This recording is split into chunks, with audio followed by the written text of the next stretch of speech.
And so here we are. Today starts a new project. We're gonna put this on that. This is a Bigsby B7.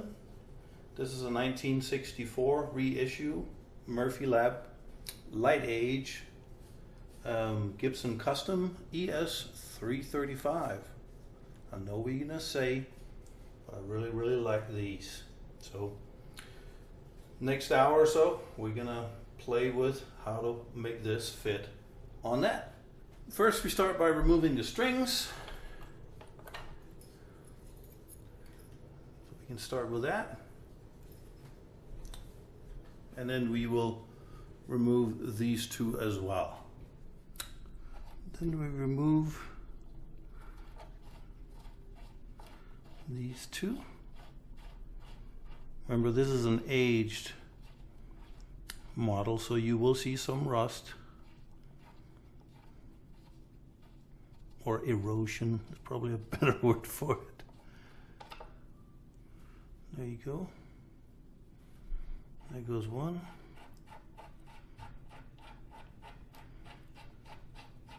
Goes the other. So this will be installed exactly as per how Gibson does it. In the 60s they did a little bit different. They put a plaque on this that will say Gibson Custom. I will do the same. Mine will not say Gibson Custom. I have a little surprise, and it's not going to be made from plastic. Go on here. And then to check the fit,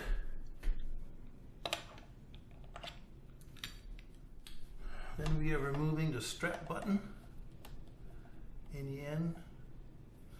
Obviously this is, like I said, a 1964 reissue. It's a very nice guitar, and last thing I want to do is damage anything, so this will be installed just like Gibson does it, so as to not change any parameters. And it's gonna look essentially like this. Cool. All right, onward we go. I then looped the string. You can't see that. Stand by. Yeah, you can. The string that comes with the kit, looped it around one of the pegs, back on the top of the neck, down the middle, exactly in the middle, down and aligning it with the peg hole, which is in this case the center part of the guitar. I know some it's not, but this one it is. Then I marked the center one using the blue tape. I'm not really a fan of the yellow tape. This is a 1964 reissue, but Murphy Lab lightly aged, so I'm not really going to stick any tape on it. It'll suck really well. So this one it is. Mark that. We now have the center part. And then this one goes on laying down, and you can kind of, if you want to, put the strap button back in to give you a good three-dimensional center. Then that lays down like so, and then we're going to use these again.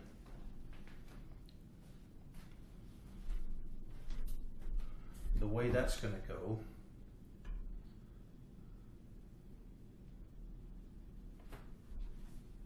then, as the manual states, you thread the red thread, thread the red thread on the low E. Make sure it aligns on the saddle under the roller, back around, hitching the outside of the string peg sticking out, and then to the high E, back out under the roller pin. Make sure it sits in the saddle, down on the nut, and back on the high E. What this does, it allows you to, well, do a couple of things. You can look down the center part where you have the two middle pegs for the strings, and then you can check your center alignment mark that you made. You can look down at your strap nut and make sure it's in the middle, and then you should, I mean, you can wiggle it, do whatever you want, but making sure that this thing is perfectly centered. It will wiggle a little bit. And what you want to do is kind of let it rest where it needs to, where it feels most comfortable. And then when you're done, you then mark it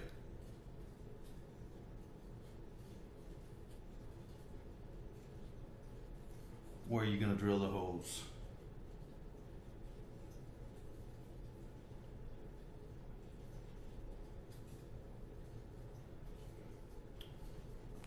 And then out comes the drill. One thing that I prefer to do is grab a drill that just fits in a hole, almost like snug and nice, and then with your hand score it like this, and you now have exactly the correct size. It's not skewered. The same thing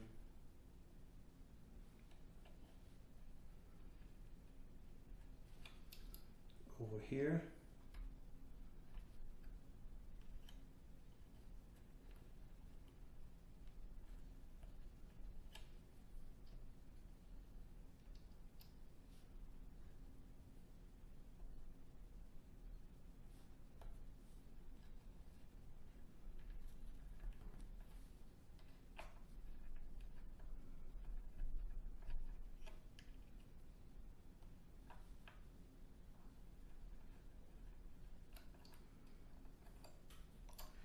And there you have it.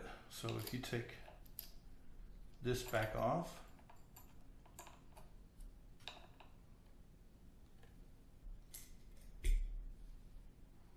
you have good hole marks exactly where they're going to go. So you remove that and then you concentrate on the drilling part of it. If you then take a little bit of an oversize, usually twice the size of what you're planning on drilling in diameter, take that down here and slowly, methodically, just score the surface. Don't need to do but a couple of turns. What you're doing is you're taking the cellulose lacquer or polyurethane or whatever lacquer you have, and you're moving that. Don't want to go hard, nice and easy.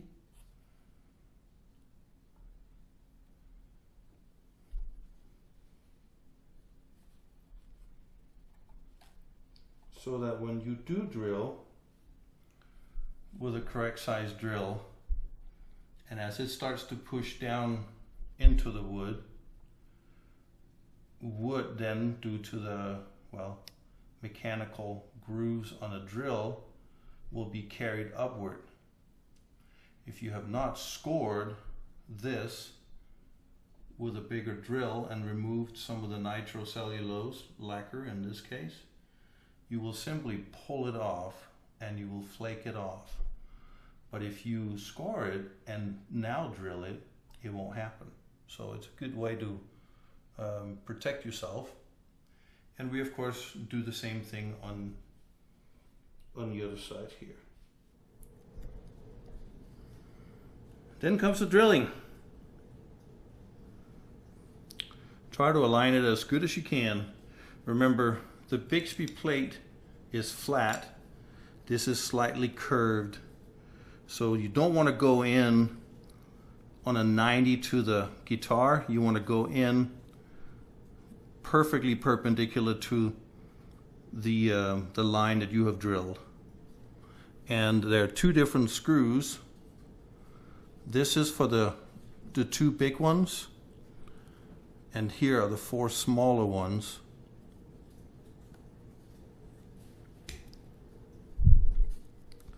And so it begins.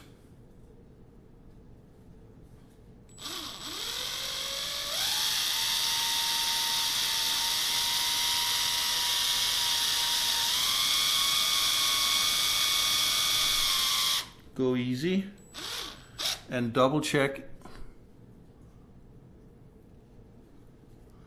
I don't think I can countersink this one. Yeah, I can a little bit more.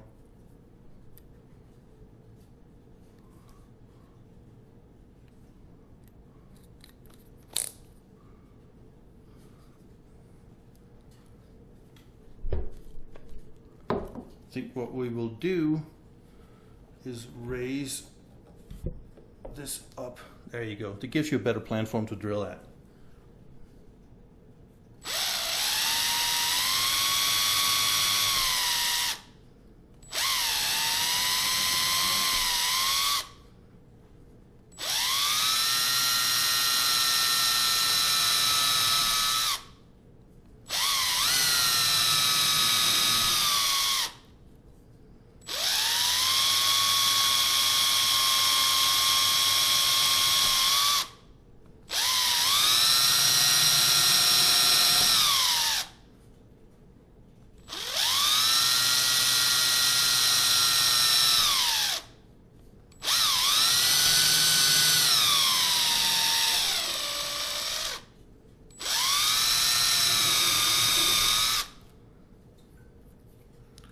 There you go.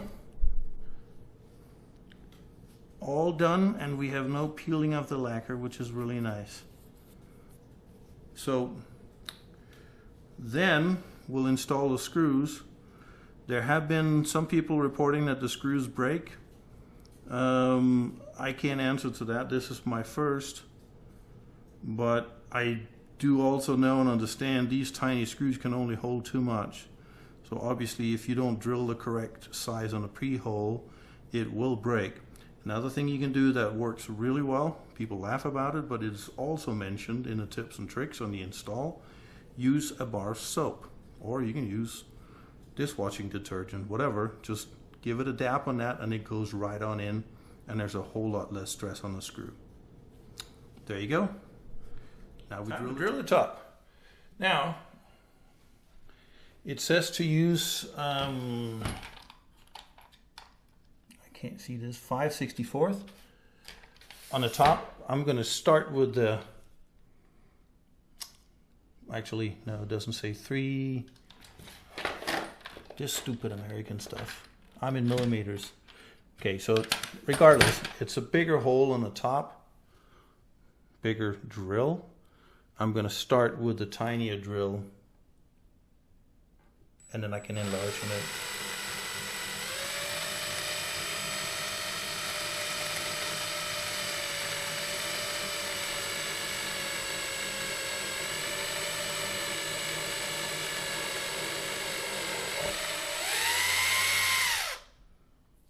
One down, one to go.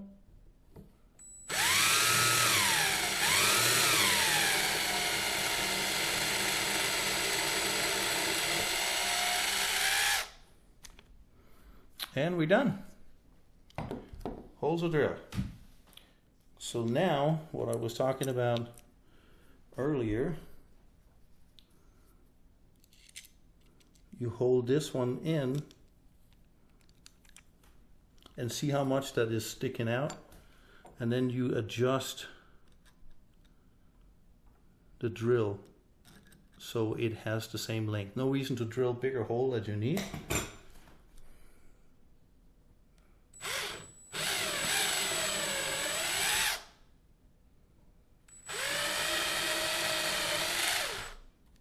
There you go. Now a little trick, if whatever the inevitable or terrible thing happens and you find that you drilled too big of a hole, toothpick and some tight bond glue, and you can stick that in there, and then that allows you to, if you are 1/2 millimeter off or so, you can plug this hole, and that allows you to grab it. But toothpick and tight bond, 1 or 2, whatever you want. That's it. Now we mount. So again, the trick here, like I mentioned to you, you can use a bar of soap and then just scratch a little screw here across, or I prefer just a little dab of dishwashing detergent just a small one on a tip.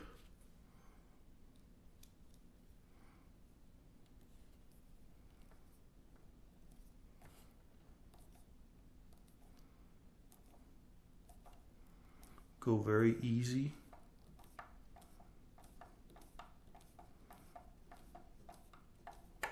If it starts gripping really hard, just back it back out again. This one didn't, but you can kind of feel it. If you drill the right hole, it is fairly linear as you screw it in further and further.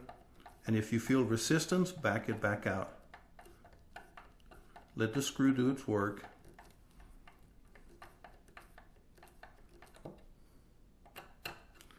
I need a smaller screwdriver.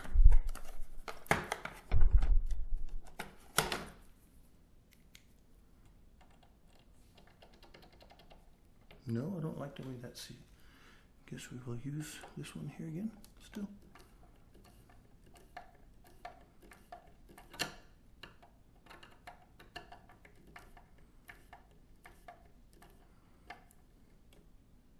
Okay, we're all the way in.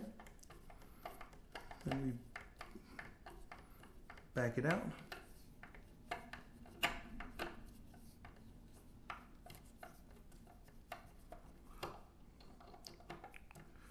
I actually enjoy threading it before I mount the Bigsby itself. That goes for anything really, because that way you have more control with it than with a hinge that's flopping around. So repeat for the other holes. Then we do the same thing to the top.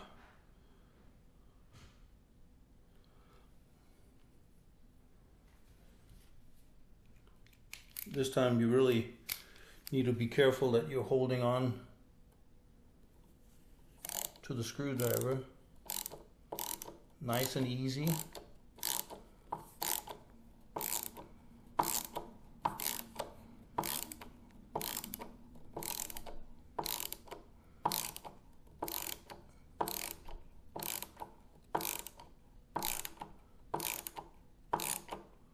There we go.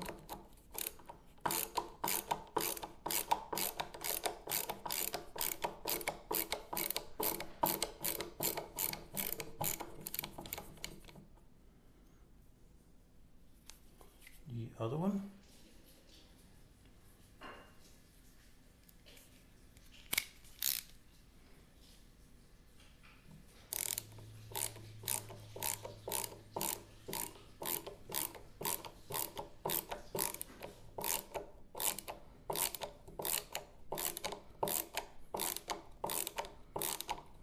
Working beautiful.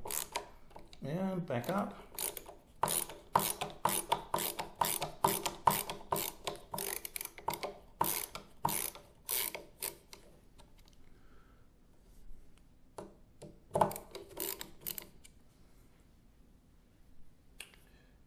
And then we check for fitment.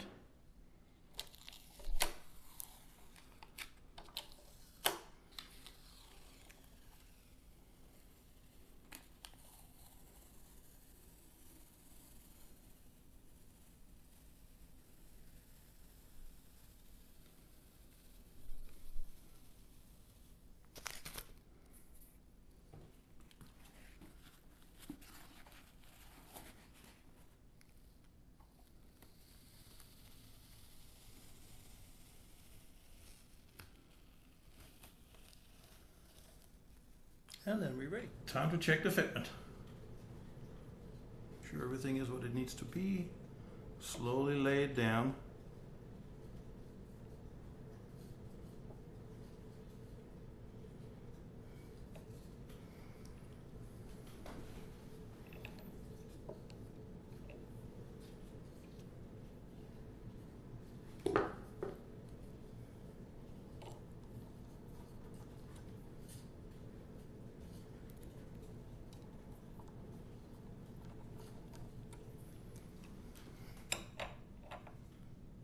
Actually, so far so good.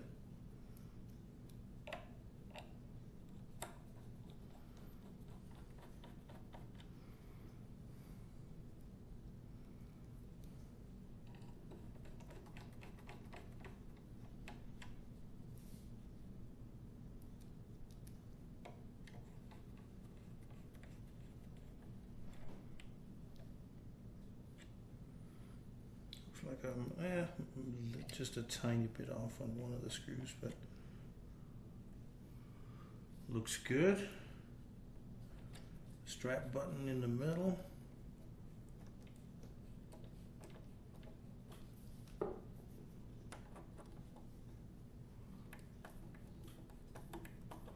Probably need to put a washer or something in there because I think the strap button be too far in. Yeah, it might still catch it. So now, let's tighten everything and see how it turns out. Manual says to tighten these first, so that's what we'll do.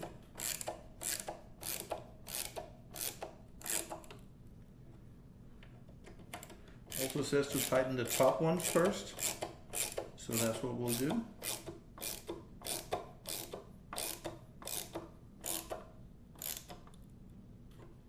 Tighten the bottom ones.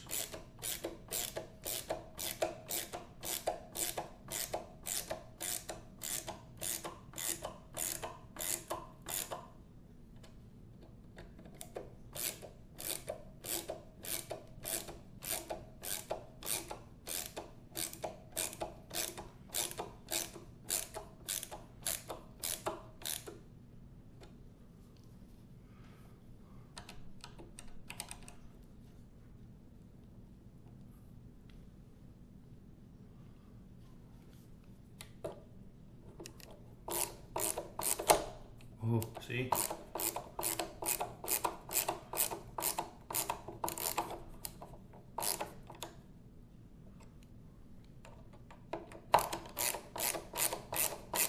Prefer to hold on with one hand down at the shaft.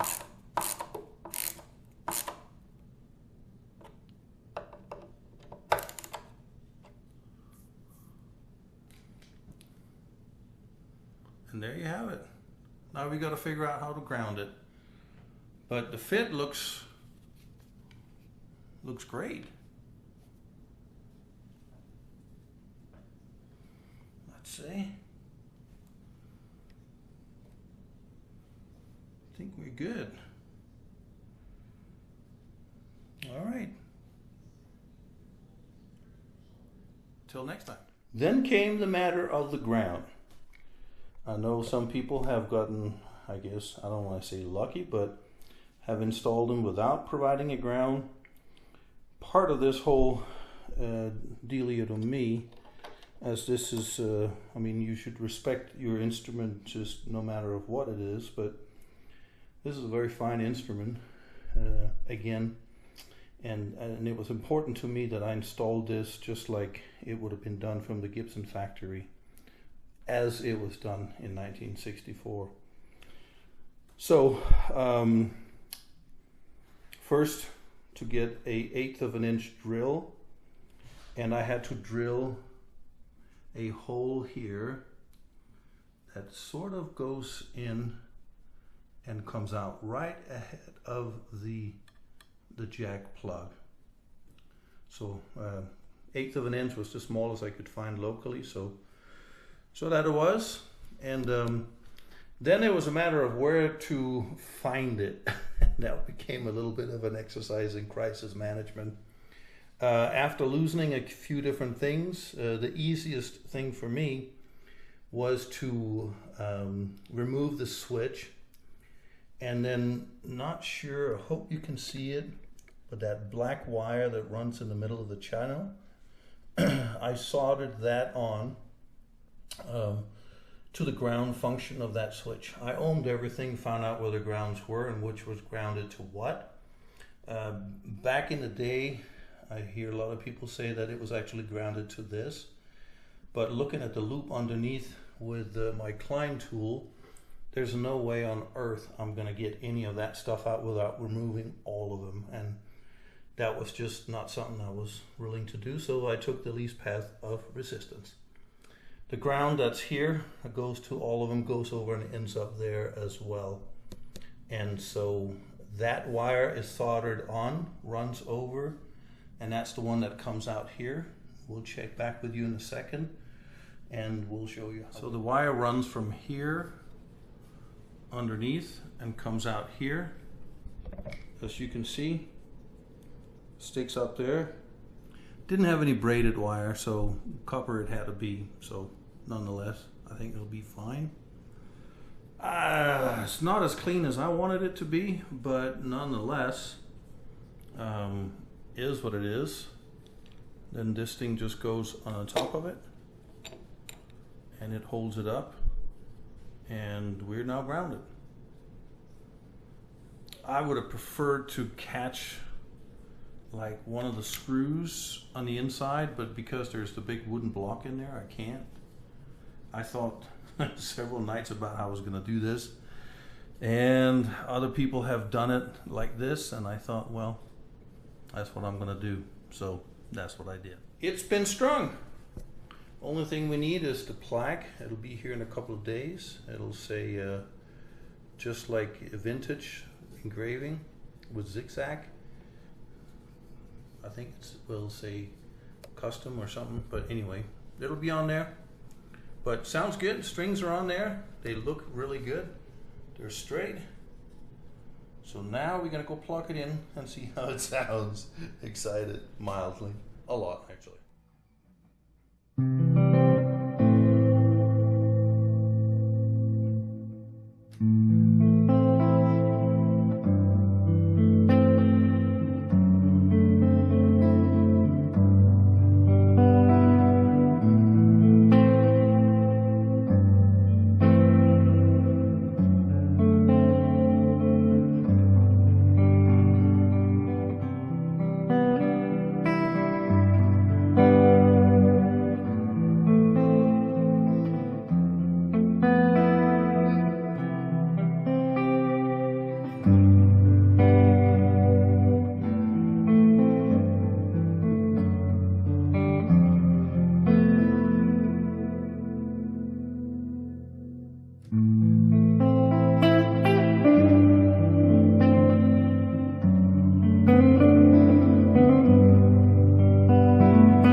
you.